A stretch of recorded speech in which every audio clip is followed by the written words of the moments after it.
আসসালামু আলাইকুম। ভারতীয় পণ্য অর্থাৎ ভারত বিরোধী আন্দোলনকে যিনি পুরো বিশ্বের বুকে ছড়িয়ে দিয়েছেন, যার অগ্রণী ভূমিকা সবথেকে বেশি তিনি হচ্ছেন গণ অধিকার পরিষদের নেতা তারেক। এই গণ অধিকার পরিষদ আবারও ভারতীয় পণ্য বয়কটের আন্দোলন জোরদার করার জন্য তারা নতুন কর্মসূচি নিয়ে রাজপথে নামছে। আমরা দেখে আসবো বিস্তারিত। আসসালামু আলাইকুম প্রিয় বাংলাদেশের নাগরিকবৃন্দ, আবারও গণ অধিকার পরিষদের কর্মসূচি। এবার সীমান্তে নাগরিক হত্যার প্রতিবাদে শুক্রবারে বিকাল ৩টায় আমরা প্রোগ্রাম ঘোষণা করছি। এবং আপনারা জানেন, রমজান জুড়ে ৫ জন বাংলাদেশি নাগরিককে হত্যা করা হয়েছে। রমজানে যুদ্ধবিরতি থাকে, সেই রমজানে ৫ জন বাংলাদেশি নাগরিককে হত্যা করলো। তার প্রতিবাদে গণ অধিকার পরিষদের কর্মসূচি আহ্বান। এই মুহূর্তে আমাদের সদস্য সচিব সেই কর্মসূচি সম্পর্কে বলবে, তাকে অনুরোধ করছি তা বলার জন্য। সকলকে ঈদের শুভেচ্ছা। আমরা ইতিমধ্যেই ঘোষণা করেছি এবং একই সাথে আমরা বলেছি যে ঈদের পরে আমাদের যে ইন্ডিয়ান আধিপত্যবাদ এবং আগ্রাসন বিরোধী আমাদের যে লড়াই, এটি আমরা বেগবান করব। এটিকে আরো আমরা দ্রুত গতিতে, দুর্বার গতিতে আমরা ইনশাআল্লাহ এগিয়ে নিয়ে যাব। তার ওই ধারাবাহিকতায় ঈদের পরপরই আমরা আজকে আগামী শুক্রবার আমরা বিকাল ৩টায় কালভার্ট রোড জামান টাওয়ারের সামনে থেকে যে সীমান্ত হত্যা, এই সীমান্ত হত্যার বিরুদ্ধে আমরা একটি র্যালি করব, স্টপ বর্ডার কিলিংস এই নামে। তো সকলকে সেই সীমান্ত হত্যা বন্ধের যে র্যালি, যে বিক্ষোভ কর্মসূচি, সেটিতে অংশগ্রহণের আহ্বান জানাচ্ছি। একই সাথে আপনারা জানেন যে আমরা ভারতীয় পণ্য বর্জনের ডাক দিয়েছি। এই যে আমাদের প্রত্যেকের গায়ে টি শার্ট, এই টি শার্টে লেখা ভারতীয় পণ্য বর্জন করুন। আজকে আমাদের এই ইন্ডিয়ান পণ্য বর্জনের যে আন্দোলন, এটি কিন্তু অল্প সময়ে বাংলাদেশের প্রত্যেকটা মানুষের ঘরে ঘরে আমরা পৌঁছে দিতে পেরেছি। আজকে বাংলাদেশের টেকনাফ থেকে তেতুলিয়া যে কোনো জায়গায় যান, প্রত্যেকটা জায়গায় মানুষের মুখে মুখে আমাদের আজকে এই পণ্য বর্জনের আন্দোলন আমরা পৌঁছে দিয়েছি। সবার মুখে মুখে একটাই স্লোগান, ইন্ডিয়া হটাও, বাংলাদেশ বাঁচাও। তবে এটা তো সবাই জানেন যে বাংলাদেশকে আমরা মুক্ত করতে চাইলে, দেশের মানুষকে যদি আমরা মুক্ত করতে চাই, তাহলে ইন্ডিয়ান আধিপত্যবাদ আগ্রাসন এই বাংলাদেশের মাটি থেকে উৎখাত করতেই হবে।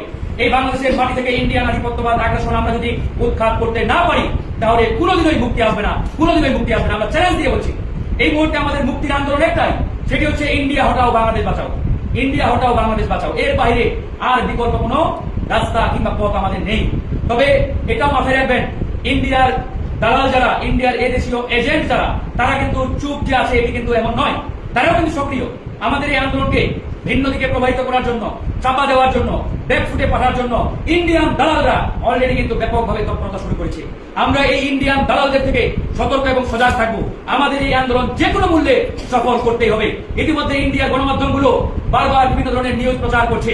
তারা অলরেডি আমাদেরকে এক প্রকারের থ্রেট দিচ্ছে, হুমকি দিচ্ছে। আমরা তারপরেও স্পষ্টভাবে বলি, আমাদের এই আন্দোলন জীবন থাকতে আমরা ইনশাআল্লাহ এক বিন্দু পরিমাণ পিছপা হব না। এই লড়াই শুরু করেছি, গণ অধিকার পরিষদ এক চুল পরিমাণ ছাড় দিবে না। এই লড়াই চলছে, চলবে। আমাদের সম্মানিত সদস্য সচিব ফারুক হাসান সাহেবকে আমাদের কথা বলবে আমাদের মিয়া মুশিউজ্জামান ভাই, আমাদের লিফলেট ভিতর আমাদের ইঞ্জিনিয়ার ফাহিম ভাই সীমান্তে নাগরিক হত্যা সহ ভারতীয় আগ্রাসনের অনেকগুলো লেখালেখি এবং কন্টেন্টের জন্য জনপ্রিয় এবং তিনি লিখছেন, লড়াই করছেন নিয়মিত। ভাইকে কিছু বলার জন্য অনুরোধ করবো আমাদের সামনে সীমান্তে নাগরিক হত্যার যে কর্মসূচি সেই বিষয়ে। ধন্যবাদ তারেক ভাই।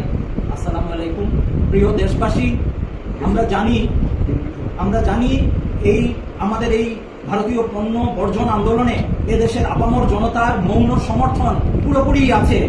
কিন্তু আপনাদেরকে জানাতে চাই, এখন যে পর্যায়ে আন্দোলন চলছে, মৌন সমর্থন যথেষ্ট না, আপনাদের সক্রিয় অংশগ্রহণ আমরা চাই। আগামী শুক্রবার বিকাল ৩ ঘটিকায় প্রেস ক্লাবের সামনে আমরা সমবেত হব। এই যে সীমান্ত রমজান মাস জুড়ে ৫ জন বাংলাদেশিকে বিএসএফ হত্যা করলো, নিরপরাধ নিরস্ত্র বাংলাদেশিকে বিনা বিচারে হত্যা করলো, এর প্রতিবাদে আমরা সোচ্চার হব আগামী শুক্রবার বিকালে প্রেস ক্লাবের সামনে। আপনাদের সকলকে আহ্বান জানাবো, আসুন এই সমাবেশে, বিক্ষোভ সমাবেশে অংশগ্রহণ করেন এবং আপনাদের এই জাতীয় দায়িত্ব পালন করবেন। ধন্যবাদ সকলকে। সংশোধনী আছে আমাদের শুক্রবারের প্রোগ্রামটা প্রেস ক্লাবে থেকে না, আমাদের গণ অধিকার পরিষদের কেন্দ্রীয় কার্যালয়, আপনার হলো আমাদের সুপরিচিত জামান টাওয়ার, কালভার্ট রোড, বিজয়নগর পায়ের ট্যাঙ্কির পাশে, এখান থেকে। আমরা ভারতের আমাদের সীমান্ত সংলগ্ন যে গণহত্যা চালাচ্ছে ভারতীয় বিএসএফ, আমি এটাকে গণহত্যা এই জন্য বলবো যে আপনারা দেখেন রমজান মাসে শুধু এই 30 দিনের মধ্যে প্রথম 15 দিনে পরপর 5 জন বাংলাদেশি নাগরিককে, নিরস্ত্র নাগরিককে বিএসএফ হত্যা করেছে। আমাদের আন্দোলন দিনে দিনে তীব্রতর হচ্ছে। আমাদের যে গতি আমরা এখন পেয়েছি বাংলাদেশের সাধারণ জনগণের মধ্যে, এটা সত্যি আমাকেও আশ্চর্য করেছে যে এত লোক ভারতের প্রতি এরকম ঘৃণা পোষণ করছে। ভারত যদি মনে করে বাংলাদেশে তার পছন্দের একটা সরকার যে কোনো ভাবে বসিয়ে রাখার জন্যই সে কাজ করবে, বাংলাদেশের সংখ্যা গরিষ্ঠ জনগণের সাথে বন্ধুত্ব করবে না, তাহলে সেটার যে ফলাফল সেটার জন্য ভারত অন্য কাউকে দায়ী করতে পারে না। ভারতের ফরেন পলিসিতে বড় ধরনের একটা রিভিউ প্রয়োজন আছে বলে আমি মনে করি।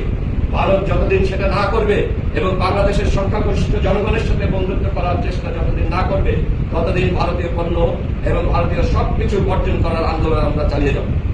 আমরা বন্ধুত্ব করব সমতার ভিত্তিতে, আত্মমর্যাদার ভিত্তিতে, কোনো চাপের মুখে নয়। ধন্যবাদ।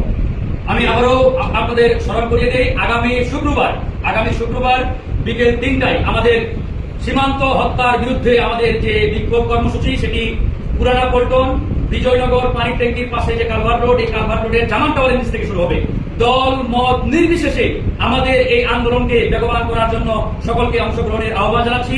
একই সাথে মনে রাখবেন, এটি হচ্ছে আমাদের ইন্ডিয়া হটাও বাংলাদেশ বাঁচাও আন্দোলনের অংশ হিসাবে আমরা সীমান্ত হত্যা বন্ধের দাবিতে আমরা সেদিন রাজপথে নামবো। ঈদের পরে আমরা ওয়াদা করেছিলাম আমাদের এই ইন্ডিয়ান পণ্য বর্জনের আন্দোলনকে আমরা বেগবান করার জন্য আমরা ব্যাপকভাবে কাজ শুরু করব। সেই কাজ অলরেডি শুরু করেছি। আজকে এই যে দেখতে পাচ্ছেন আমাদের লিফলেট এবং আমাদের টি শার্ট, এই যে আমরা অলরেডি প্যাকেজিং করেছি, দেশের বিভিন্ন জেলা, উপজেলা, ইউনিয়ন পর্যায়ে আমরা পৌঁছে দিচ্ছি।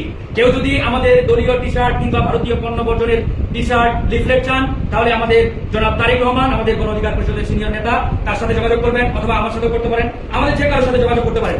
আমরা ইনশাআল্লাহ আপনার নির্দিষ্ট ঠিকানায় পৌঁছে দেবো। আমি একটু বলে দেই কিভাবে আমাদের এই টি শার্ট এবং লিফলেট পাবেন। এই টি শার্ট দেখছেন এবং আমাদের লিফলেটগুলো আগে থেকে আপনারা দেখেছেন। এই টি শার্ট এবং লিফলেটগুলো পেতে হলে আপনাদেরকে নাম, ঠিকানা এবং মোবাইল নাম্বার লিখে আমাদেরকে মেসেজ করতে হবে। 017255459550 এই নাম্বারে হোয়াটসঅ্যাপ আছে। এই হোয়াটসঅ্যাপে আপনারা আপনাদের ইনফরমেশন দিবেন। আপনাদের প্রত্যেককে 5টি টি শার্ট এবং 50টি লিফলেট আমরা দেব। আর যারা টিম ভিত্তিক কাজ করবেন কোনো একটা এলাকায়, তারা দলবদ্ধভাবে প্রচারণা করবেন, সেক্ষেত্রে টিমের যতজন সদস্য আছে, 10 জন হোক 15 জন হোক, তাদেরকে আমরা টিম ভিত্তিক সেই সাপোর্টটা আমরা দেবো। তো আমরা সর্বশেষ দাবি করছি আবারও, সীমান্তে নাগরিক হত্যার যে বিষয়টি, এটি আপনার হলো মাত্রা অতিরিক্ত হয়েছে, মাত্রা ছাড়িয়ে গিয়েছে। এটাকে কোনোভাবেই কি আমরা মানতে পারি? যে সকল নাগরিকরা মনে করেন সীমান্তে নাগরিক হত্যার প্রতিবাদ করা উচিত, রাস্তায় নামা উচিত, মিছিল করা উচিত, তাদেরকে আমরা আহ্বান জানাই শুক্রবার বিকেল 3টায় জামান টাওয়ারের সামনে আসবেন আপনারা। এবং সবার জন্য ওই দিন টি শার্ট, লিফলেট এগুলো সব ব্যবস্থা থাকবে। যারা মনে করেন নিজ এলাকার জন্য নিয়ে যাবেন এই দিন ক্যাম্পেইন থেকে, তাদের জন্য আমরা এক্সট্রা 5-10 করে টি শার্ট এবং লিফলেট রেখে দেবো। সবাই দোয়া করবেন, ভালোবাসা জানাই গণ অধিকার পরিষদের পক্ষ থেকে। এবং শুক্রবারের বিকাল 3টার কর্মসূচি সফল হোক। ধন্যবাদ। সুপ্রদর্শক, গণ অধিকার পরিষদের এই আন্দোলন সংগ্রাম আপনারা কিভাবে দেখছেন? অবশ্যই আপনাদের মূল্যবান মন্তব্য কমেন্ট বক্সে জানাবেন। সবসময় সত্য নির্ভেজাল তথ্য পেতে স্বাধীন বাংলা ইউটিউব চ্যানেলটি সাবস্ক্রাইব করে আমাদের সাথে থাকুন। আসসালামু আলাইকুম রহমতুল্লাহি ওয়া বারাকাতুহু।